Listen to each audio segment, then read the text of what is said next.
Number 10. Libertalia.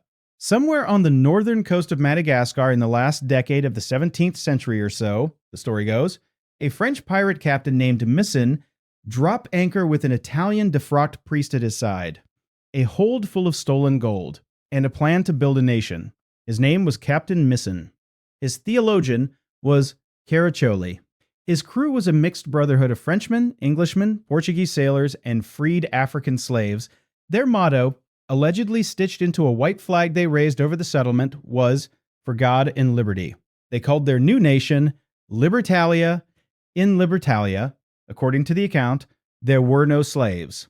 Captured slave ships were emptied and their human cargo brought ashore as free citizens with full voting rights. There was no private property in the ordinary sense. Plunder went into a common treasury and was distributed according to need. There was no king. Officers were elected. Disputes were settled by a general assembly. A common language was invented, a mash of French, English, Portuguese, and Malagasy dialects, so no man's tongue would dominate another's. Misson and his men called themselves Liberi, the free. They welcomed refugees, wrecked sailors, and runaways. They minted their own money. They built fortifications and warehouses and a harbor. And then, one day, a raiding party of hostile Malagasy tribes overran the settlement while the fleet was at sea. Misson and Caraccioli escaped in a small ship and were lost in a storm off the Mozambique coast. Libertalia was burned. The dream died. That is the story. The problem is that almost nobody believes it happened. The account comes from a single source, a book published in London in 1724 titled A General History of the Pirates, attributed to a Captain Charles Johnson. Nobody has ever found a Captain Charles Johnson.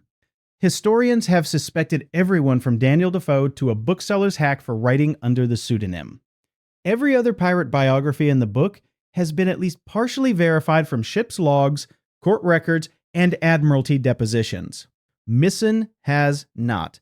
There is no French naval record of a defector by that name. There is no independent Malagasy oral tradition matching the details. There is no wreckage. There is no coin.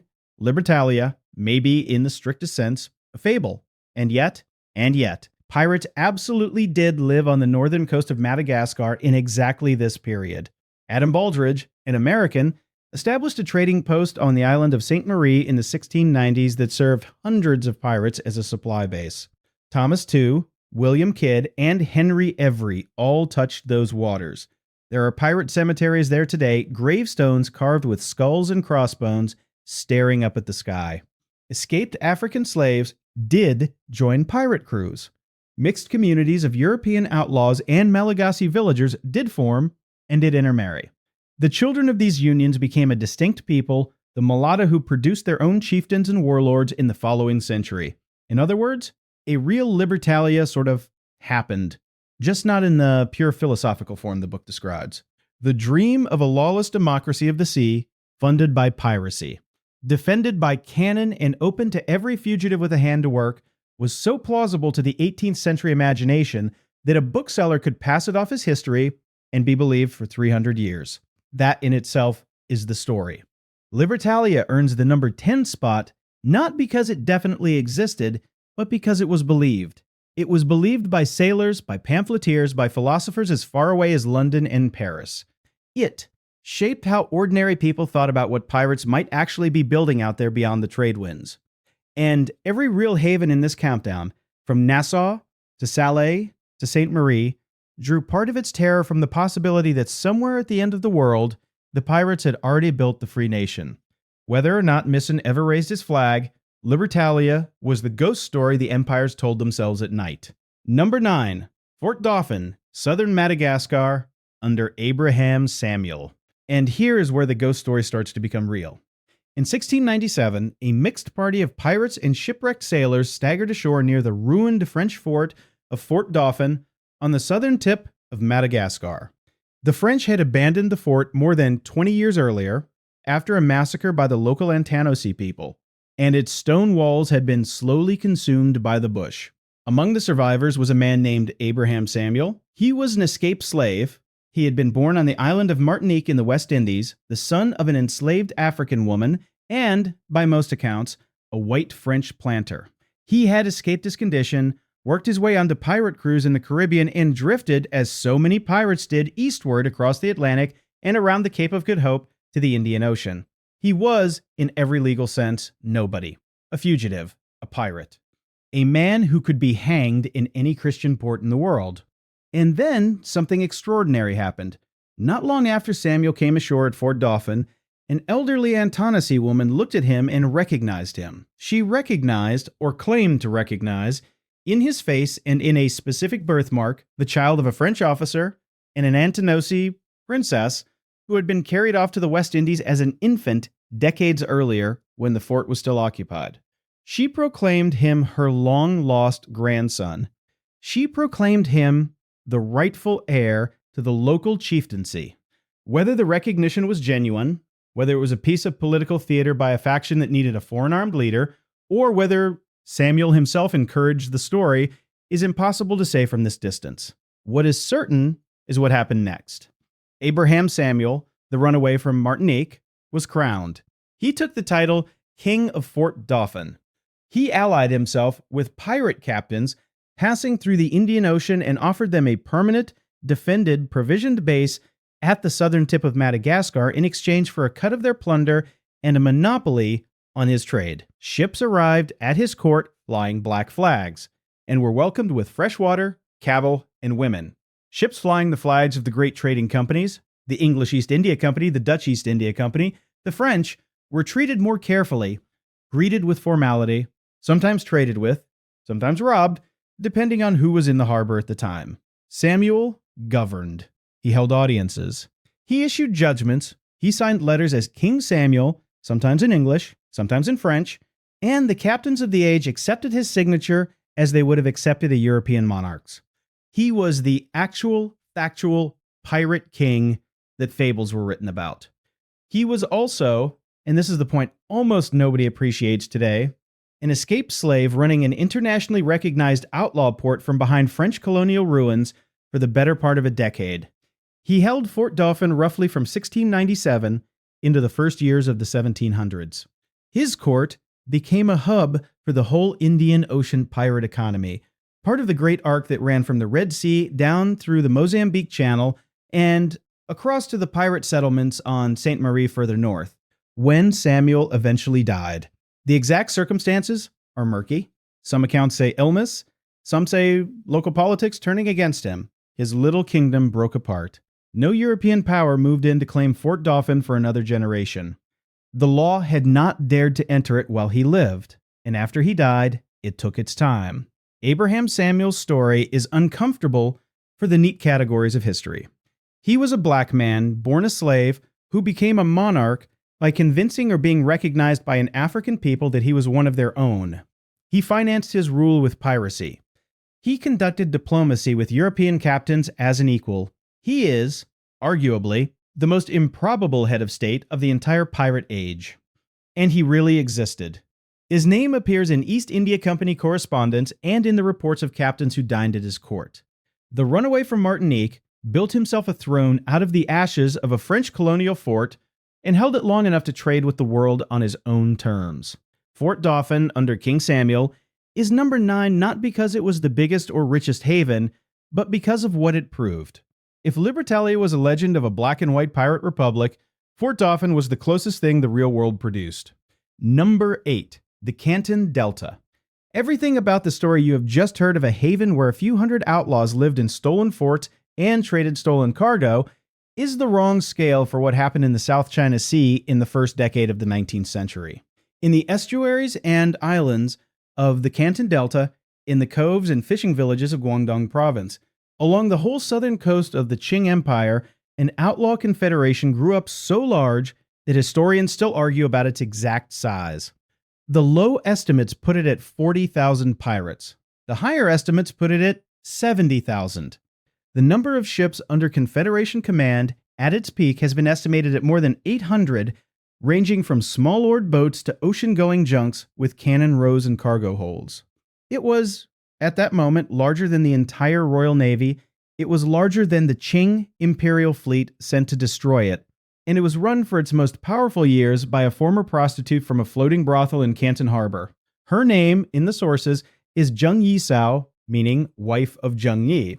She is passed into English pirate lore as Ching Shit. She was born around 1775 in humble circumstances, worked as a prostitute in the harbor, and in 1801 married the pirate captain Zheng Yi, who was already welding together the loose bands of the southern coast into a formal confederation. When Zheng Yi died in 1807 in a typhoon, by most accounts, his widow did not retire.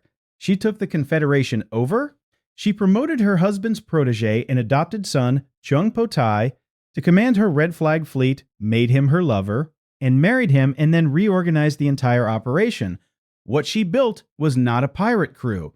It was a state. The confederation was divided into color-coded fleets, red, yellow, blue, black, green, and white, each with its own admiral. Each answerable to her, the coastal villages of Guangdong province were compelled to pay tribute for protection. Merchants who paid received a flag, a document, and safe passage.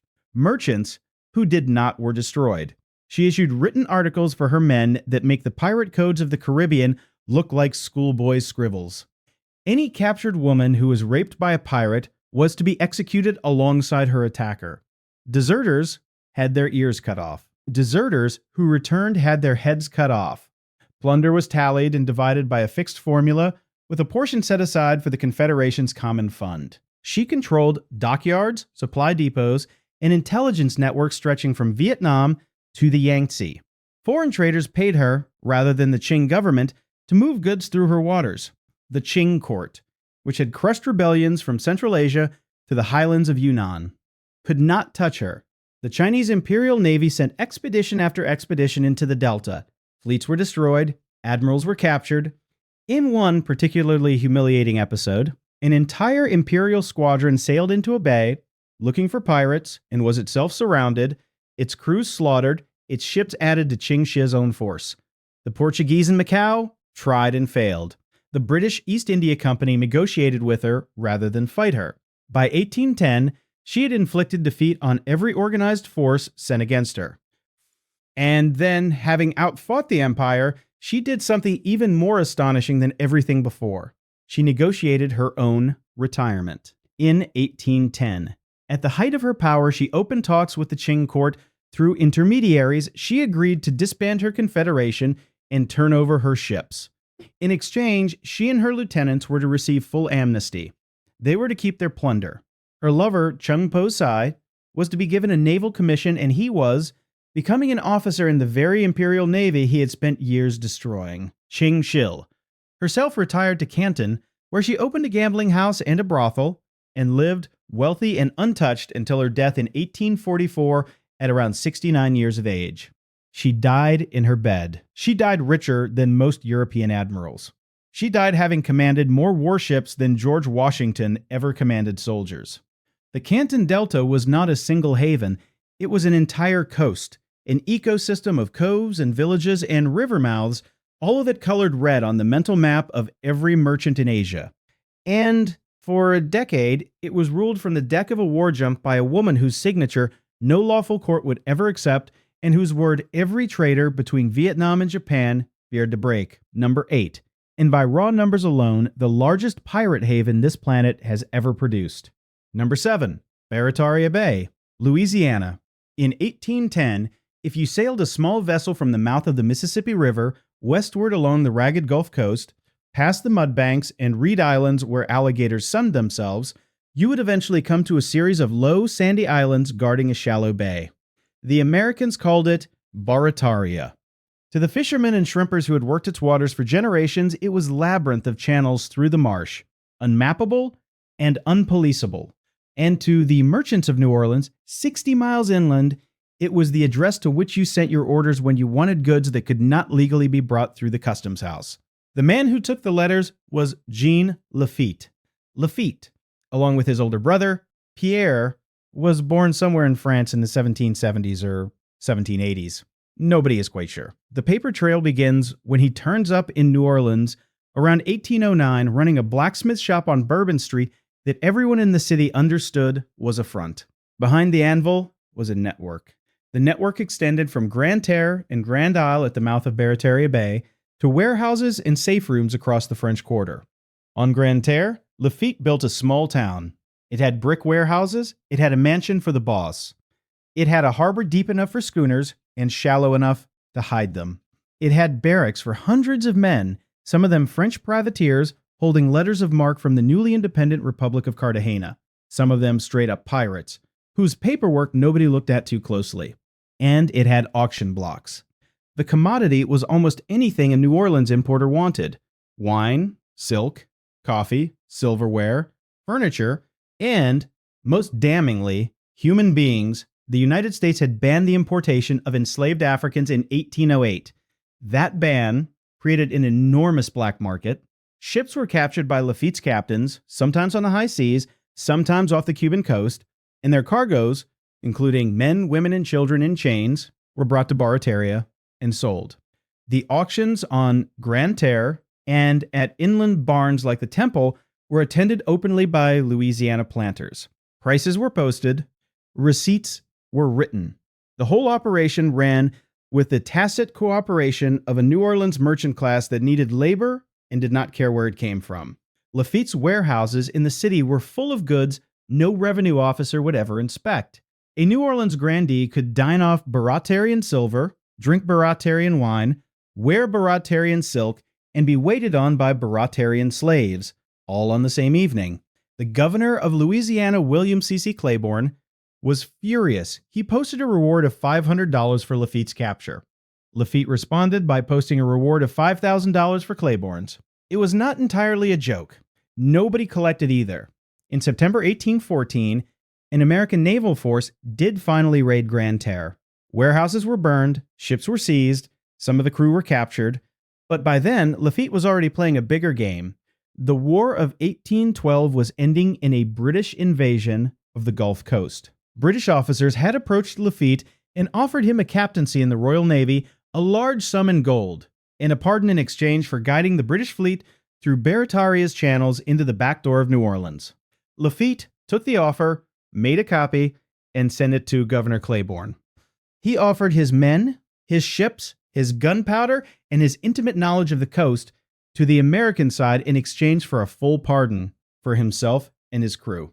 Andrew Jackson, arriving in New Orleans to organize the city's defense, initially called the Baratarians hellish banditti. A week later, running out of powder and gunners, he accepted every man and every barrel Lafitte could send him. On January 8th, 1815, when British regulars charged the American line at the Battle of New Orleans and were annihilated in front of Jackson's earthworks, some of the most effective guns on that line were Baratarian pieces served by Baratarian crews. Jackson kept his word. President Madison issued a full pardon for Lafitte and his men. The pirates who had run the largest smuggling operation in North America walked out of the war as heroes. Naturally, Lafitte went back to smuggling almost immediately. He shifted his operation to Galveston Island in Spanish Texas, built a second base called Campeche, and continued raiding Spanish shipping under Colombian papers of marque until the U.S. Navy pushed him out around 1821. He disappears into the mists of the Caribbean after that. Some accounts say he died in a naval battle off Honduras in the 1820s. Others insist he lived on quietly in the Yucatan or in Missouri. Barataria itself sank back into Martian legend. Number 7 in this countdown, because for almost a decade, an American state was governed on paper from Baton Rouge, and in fact from a barrier island, run by a pirate. Number 6, Algiers. Number 7 was a barrier island. Number 6 is a capital city.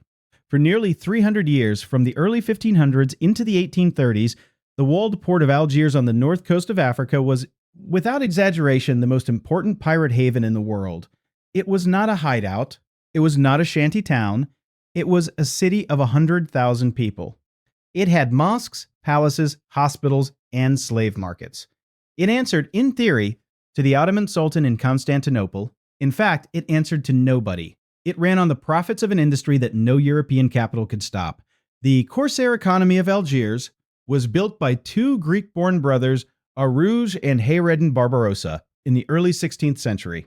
They took control of the city in 1516 and formally offered it to the Ottoman Sultan in exchange for a title and a garrison of janissaries. What the Ottomans got was a fortified naval base on the far side of the Mediterranean. What Algiers got was a permanent excuse to raid every Christian shore from Sicily to Ireland with the Sultan's flag flying overhead.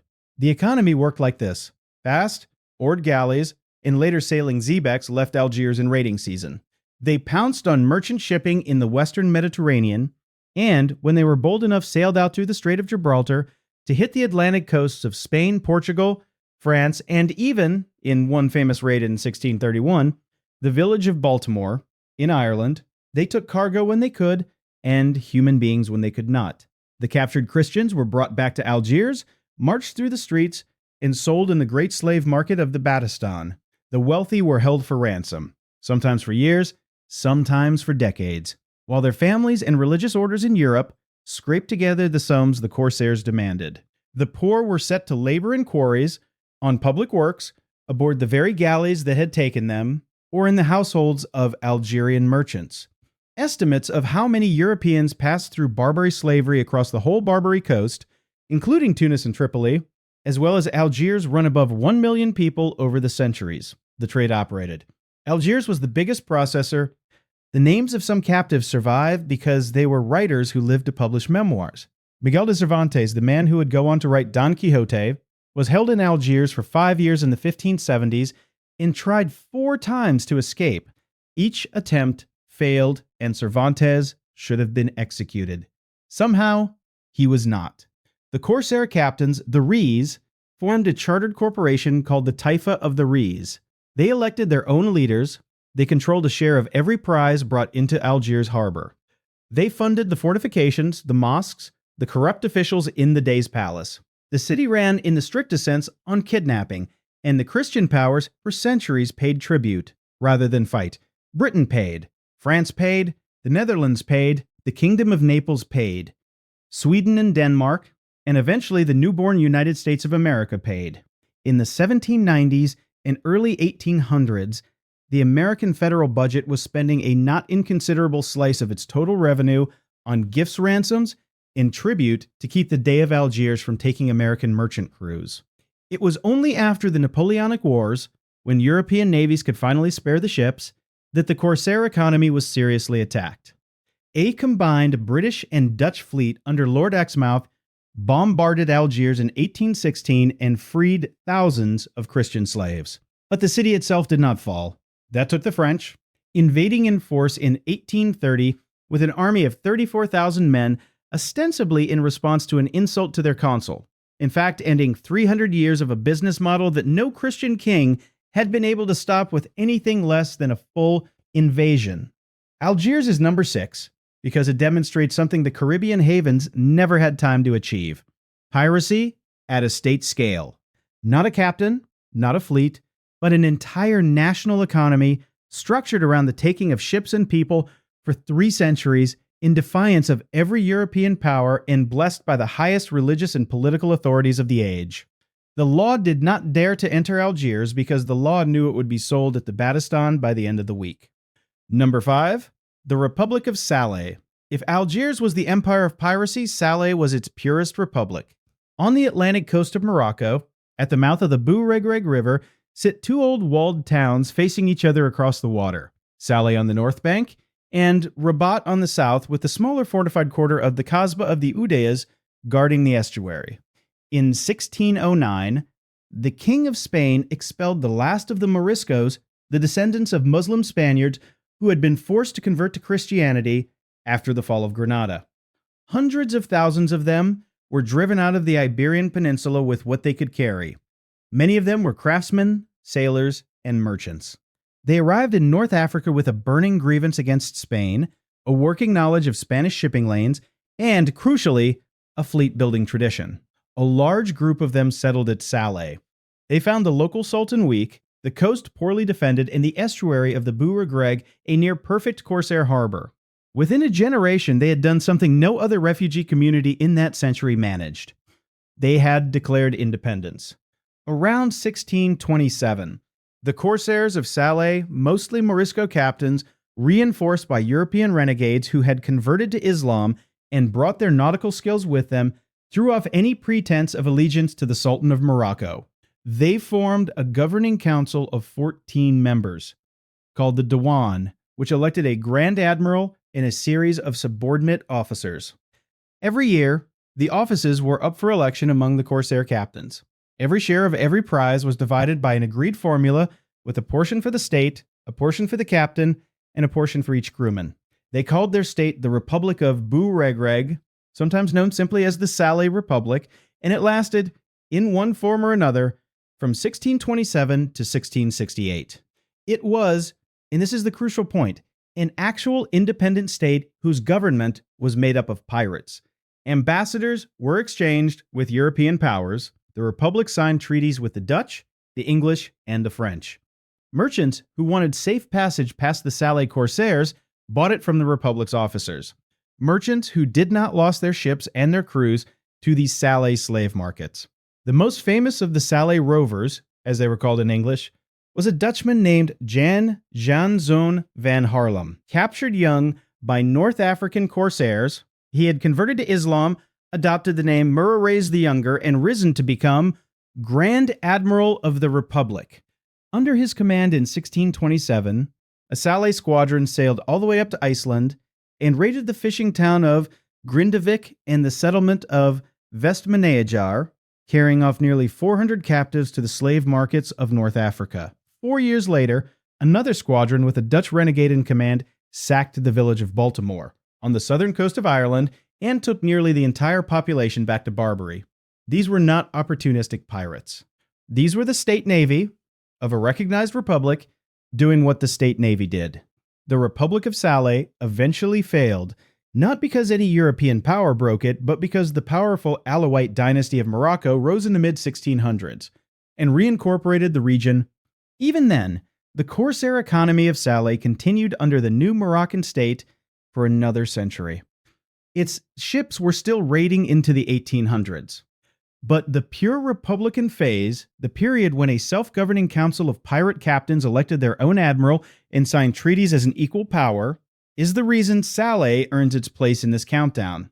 Nowhere else in the world did the men who sailed under a skull and crossbones equivalent formally organize themselves into a nation-state that lasted decades and got European ambassadors to bow at its door. The 20th century Republic of Pirates, at Nassau, which we will come to at number 1, gets the fame. Sallee got there almost 90 years earlier and lasted 8 times longer. Number 4, Ile Sainte-Marie, Madagascar. Return now to the Indian Ocean and to a very specific island. It lies just off the northeast coast of Madagascar, a long, narrow strip of land only about 30 miles long and 3 or 4 miles wide, called Nosy Baraha in Malagasy, or Ile Sainte-Marie in French. In the last decade of the 17th century and the first years of the 18th, this island was the operational headquarters of the entire eastern pirate world. It sat astride the sea road between Europe, India, and the Spice Islands. Every richly laden merchantman heading around the Cape of Good Hope, every pilgrim ship carrying Muslim travelers and treasures, to Mecca every English East India Company vessel bound for Bombay or Madras, had to pass within striking distance of these waters. And the pirates of the era who had grown too hot to remain in the Caribbean after English patrols intensified in the 1690s worked it out very quickly, moved the operation to the other side of the world. The man who made St. Marie the capital was an American colonist named Adam Baldridge. Baldridge was, by trade, a fugitive from a New York murder charge. He arrived on St. Marie around 1691 and made a deal with a local Malagasy chief. In exchange for firearms, powder, and military assistance in local wars, Baldridge would be permitted to build a fortified trading post on the island. He built one, he mounted 22 cannon on it, he turned it into a shop. The customers who arrived were pirates coming in off the Indian Ocean laden with plunder. They needed food, water, gunpowder, rope, sails, and rum. They needed a safe place to careen and repair their ships. They needed women. They needed to fence stolen goods. Baldridge provided all of it. His prices were extortionate, but he was the only game in the region. Silks and spices, seized from Mughal vessels, went into his warehouses and were shipped, incredibly, back to a merchant named Frederick Phillipsis in New York, who sold them at fat profits to the same East India Company merchants whose ships had been robbed. The pirate economy of St. Marie was fully integrated into the legal Atlantic economy through Baldridge's back door. Every famous pirate of the Indian Ocean age passed through here or was aided from here. Thomas II of Rhode Island, whose 1693 raid on a Mughal treasure fleet paid out roughly £3,000 sterling per man in an era when an English farm laborer earned about £10 a year. Henry Every, sometimes called Long Ben, who in 1695 captured the Ganjai Sawi, a massive Mughal pilgrim ship, in an action so bloody and so profitable that it triggered a diplomatic crisis with the Mughal Empire and prompted the first worldwide manhunt in history. And William Kidd, the New York captain sent out to hunt pirates who somehow, in circumstances still disputed 300 years later, ended up as one himself, and who almost certainly touched at Sainte Marie in 1698 in the closing act of his career. Baldridge himself was driven off the island in 1697 by a Malagasy revolt against his high-handed methods, but the trading post carried on under other operators. At its peak, several hundred pirates were living semi-permanently on the island in wooden houses along the shore, with Malagasy wives and mixed-race children. They had their own church of sorts. They had their own graveyard. That graveyard is still there. If you visit Ile Sainte Marie today, you can walk out to a small, overgrown cemetery on a hillside above the harbor. The gravestones are worn but readable. Some of them are carved with skulls and crossbones, deep cut and unmistakable, the pirates' own hand chiseling the emblem they had sailed under. Names are largely illegible now, but the dates cluster in a narrow band around the turn of the 18th century. This is one of the very few places in the world where you can put your hand on a stone and touch a pirate's grave marked by his own crew. The Indian Ocean pirate age ended. At Sainte Marie, as everywhere else, when the great powers finally spared enough ships to hunt the last of them down. By the 1720s, most of the pirates were dead, dispersed, or absorbed into the local Malagasy population, where their descendants formed the Malatta people. But for a golden 30 years, this narrow island had been the crossroads of the outlaw world. Number 4 in the countdown, and the only entry where you can still walk through the pirate's own cemetery.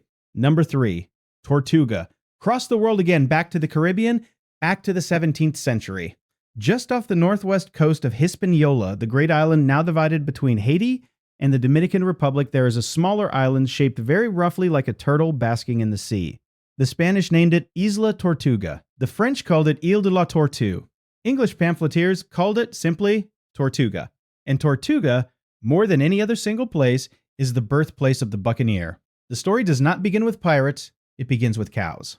When the Spanish first colonized Hispaniola in the early 1500s, they brought cattle and pigs and turned them loose to feed the population. The animals thrived. The Spanish population did not. Disease, forced labor, and the moving frontier of Spanish settlement decimated the native Taino and hollowed out the north and west of the island. By the early 1600s, huge feral herds of cattle and pigs roamed the interior wilderness with almost no one to hunt them. Almost. Into this landscape drifted a strange population. French, English, and Dutch runaways from failing colonies, shipwrecked sailors, escaped indentured servants, deserters, and fugitives of every nation who wanted to disappear from the maps of Europe. They lived off the wild herds.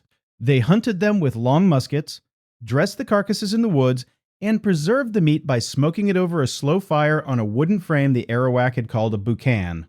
The smoked strips of beef and pork could be sold to passing ships as ship's rations. The men who did this were called in French Buccaneers. The English rendered the word as Buccaneers. They wore blood-caked leather, they stank of smoke, they lived in small brotherly bands. They were, at the beginning, not pirates. They were feral butchers.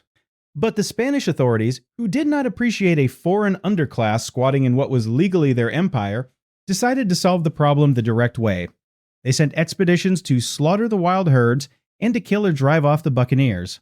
In the 1620s, this campaign pushed the buccaneers off Hispaniola proper and out onto the little turtle-shaped island offshore. Tortuga became their fortress. And the moment the buccaneers had a defensible base, a supply of arms, and no herds left to hunt, they made the obvious career change. They started attacking ships. The particular ships they attacked, of course, were Spanish.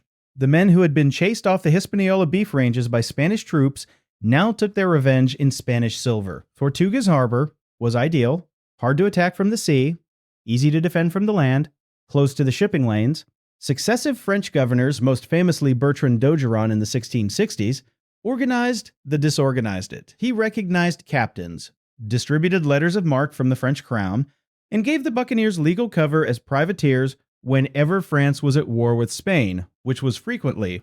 He also imported women from France, mostly poor and orphaned, to be sold to the Buccaneers as brides, and he hoped to civilize them. The women who survived that experiment tended to become far more feared than their husbands.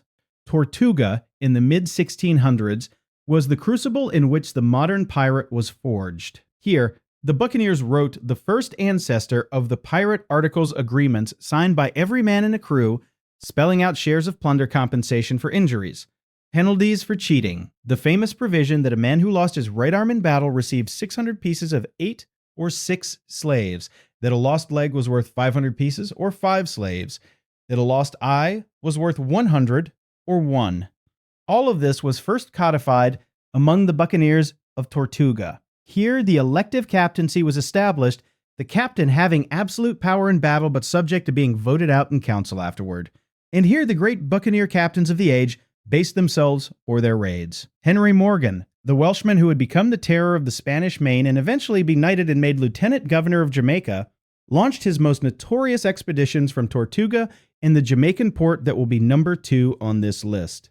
In 1671, Morgan crossed the Isthmus of Panama, sacked Panama City, and made off with a fortune, an operation staged partly out of Tortuga's supply base. Francois l'Olonnais, the Frenchman who cut out the tongues of Spanish prisoners and killed with such glee that even his own men eventually turned on him and, according to legend, watched him torn apart and eaten by cannibals on the coast of Central America, sailed from Tortuga. So did the incredibly named Roque Brasiliano, the Dutchman turned Brazilian turned buccaneer, who was said to roast Spanish prisoners on wooden spits. So did dozens of lesser names whose logs no one kept. Tortuga was the greenhouse. It grew the men who would spread pirate methods across the entire Caribbean for the next 60 years. Its power faded in the late 1600s as France finally tried to convert the Buccaneers into respectable colonists on Hispaniola proper, giving up on the island itself. But every single Caribbean pirate havend that came after, Port Royal, Nassau, Barataria, drew from the well that Tortuga had dug.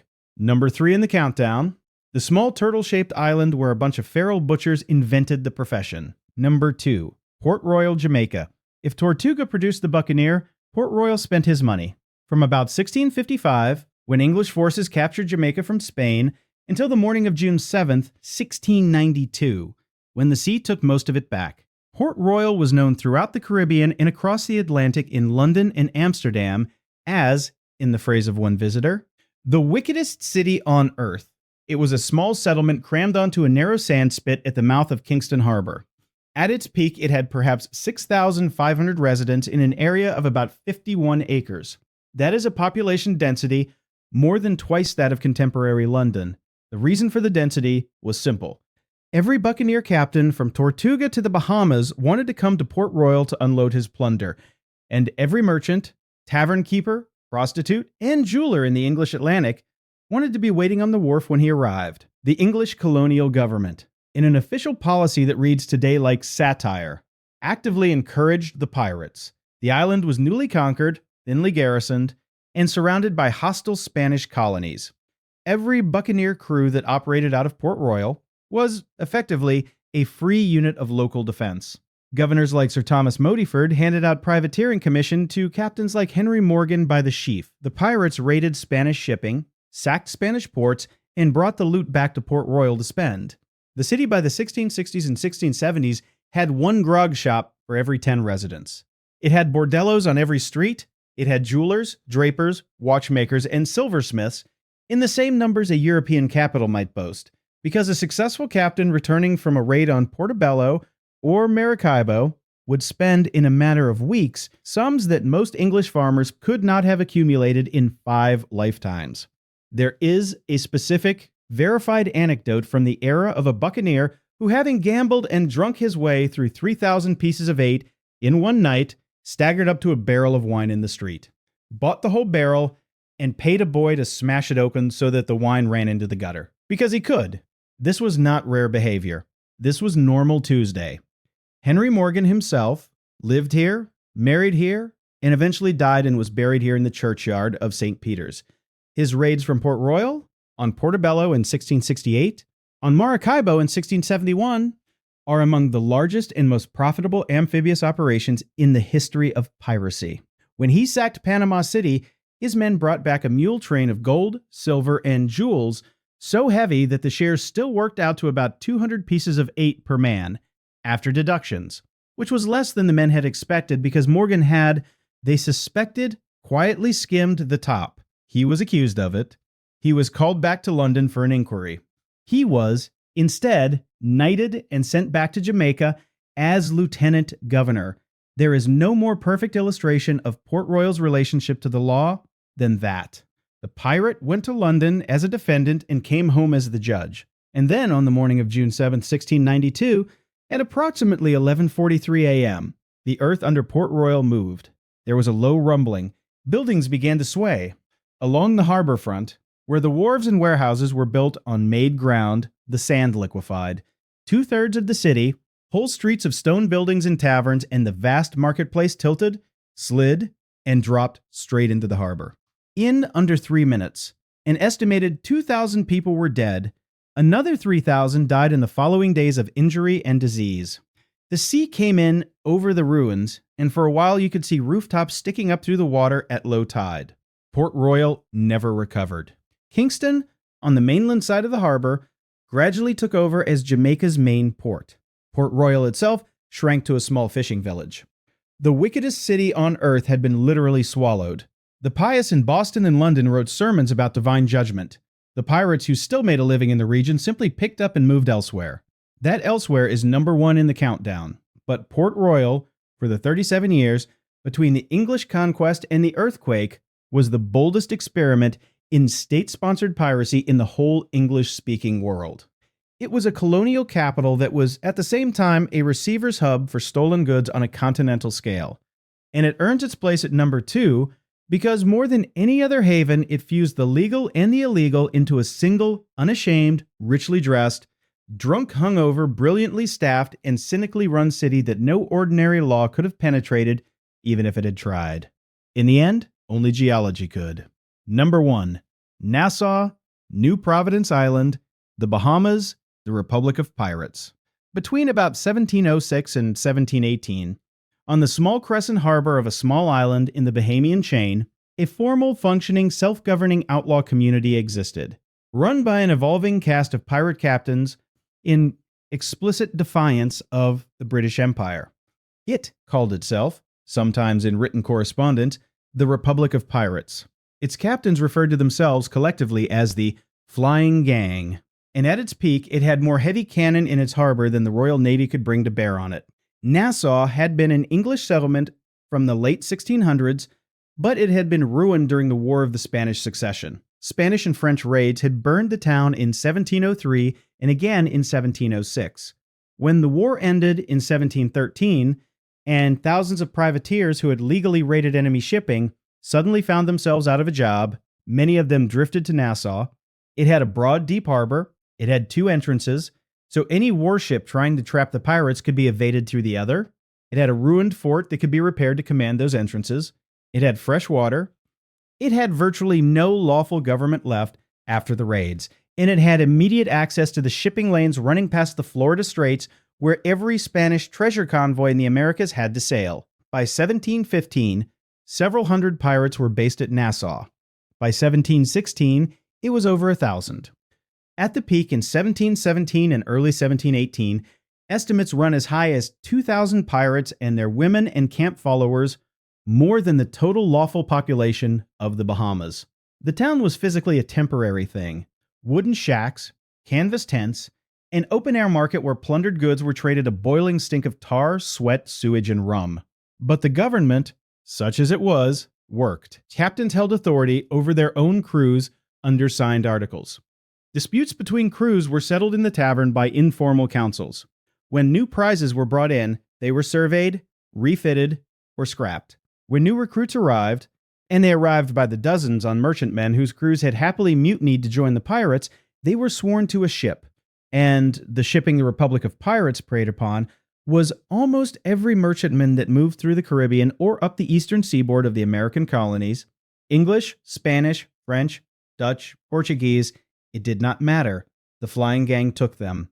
The names of Nassau's captains have entered legend, and in many cases, more than legend, because their careers are documented in Vice Admiralty court transcripts and in the ship's logs of their pursuers. Benjamin Hornigold, an experienced privateer, was the first major figure at Nassau and something like an elder statesman among the pirates in 1715 and 1716.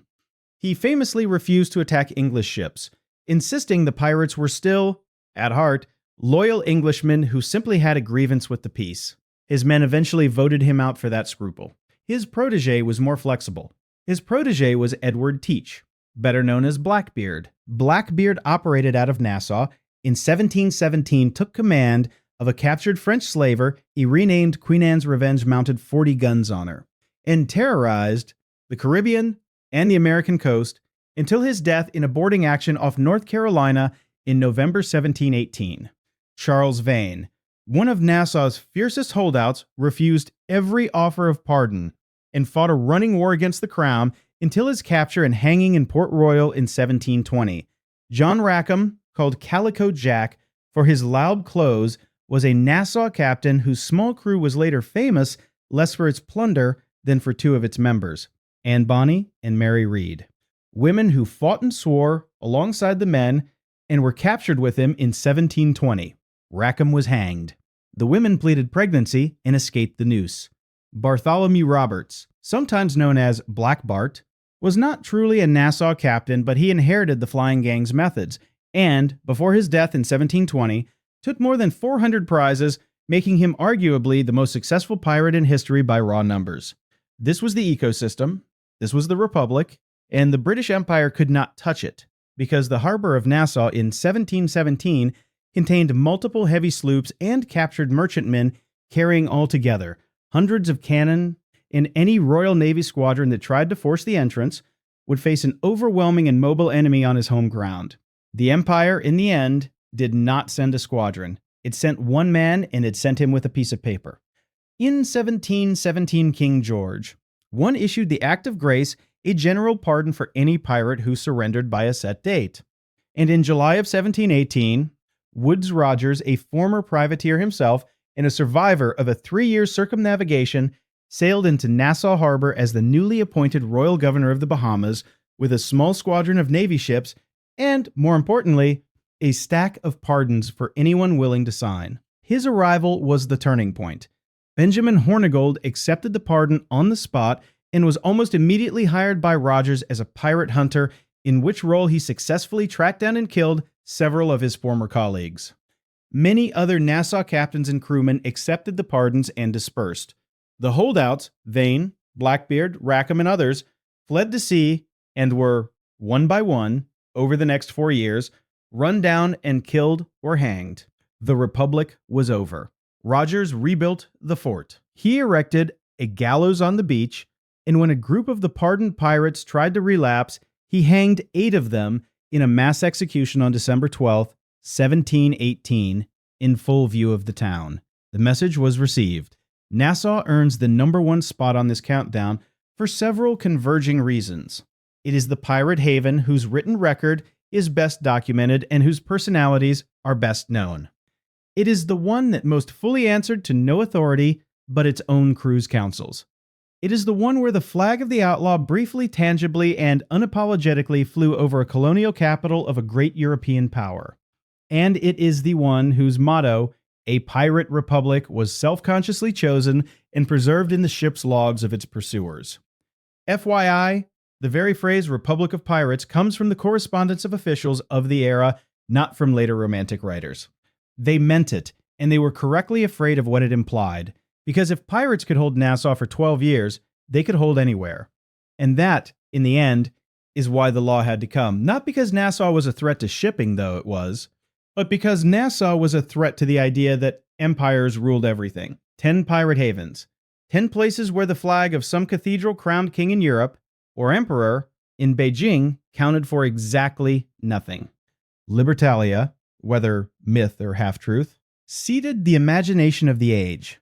Fort Dauphin, under Abraham Samuel, the runaway slave who became a king. The Canton Delta, where a widow named Ching Shi commanded more ships than most navies. Barataria Bay, where Jean Lafitte fenced continents of stolen goods and then charged into the Battle of New Orleans on the American side. Algiers, capital of an economy that turned kidnapping into a state industry for 300 years. The Republic of Sallee, the actual independent Corsair state that signed treaties as an equal power. Ile Sainte-Marie, where you can still walk today past the graves the pirates carved for themselves. Tortuga, the small turtle-shaped island where the buccaneer profession was invented. Port Royal, the wickedest city on earth, until the sea came in and made a judgment no admiral had dared. And Nassau, the flying gang's brief, brilliant, unashamed republic on a crescent harbor. What do they have in common beyond the black flag and the bad grammar of their captain's letters? They tell us something the official histories tend to forget. Empires are not everywhere. Even at the height of their power, there are always cracks in the map. There are always coves that no gunboat has explored, mountains no tax collector has crossed, marshes no marshal will patrol, and into those cracks, again and again, ordinary men and a few extraordinary women have moved and set up an economy of their own. Sometimes what they built was ugly. Almost all of these havens were built on plunder, and some of them, Algiers, Barataria, Sainte-Marie, were built on the trade in stolen human beings just as much as on stolen goods. To romanticize them is to lie about them. But sometimes what they built was in its own contradictory way more open, more democratic, and more experimental than the kingdoms that came to burn them down. Libertalia was a fable, but it was a fable Europeans told because they could half believe it. Nassau was a real republic run by murderers, and its captains held elections when most European countries would not. Ching Shi was a former prostitute who commanded 800 warships and retired to a gambling house with the emperor's blessing. Abraham Samuel was a slave who became a king. Every one of them lived, briefly in a hole in the map that the law could not reach. Every one of those holes was eventually closed. The Royal Navy grew, the Qing Empire recovered, the French landed at Algiers. The earthquake at Port Royal did what no British magistrate had bothered to try. And Woodes Rogers sailed into Nassau Harbor with a smile and a stack of pardons and hanged the holdouts on the beach. But for a season, and sometimes for a lifetime, and once for a full 3 centuries, the law did not dare to enter these places. And the men and women who lived in them wrote their own articles, elected their own captains, buried their own dead, and carved their own skulls and crossbones into their own stones. If this countdown changed how you think about the golden age of piracy, hit that like button. It tells the algorithm to show this to more people who love real history and not just the Hollywood version. Subscribe and turn on notifications, because there are more forgotten ports, more lost fleets, and more outlaw stories still to come. Drop a comment right now and tell us which haven surprised you most and where in the world you are watching from. Our community stretches across every continent, and you are keeping the real history of the Outlaw Sea alive by being here. Thank you for watching. These places and the people who built them deserve to be remembered for what they actually were, not what the polite histories preferred to forget.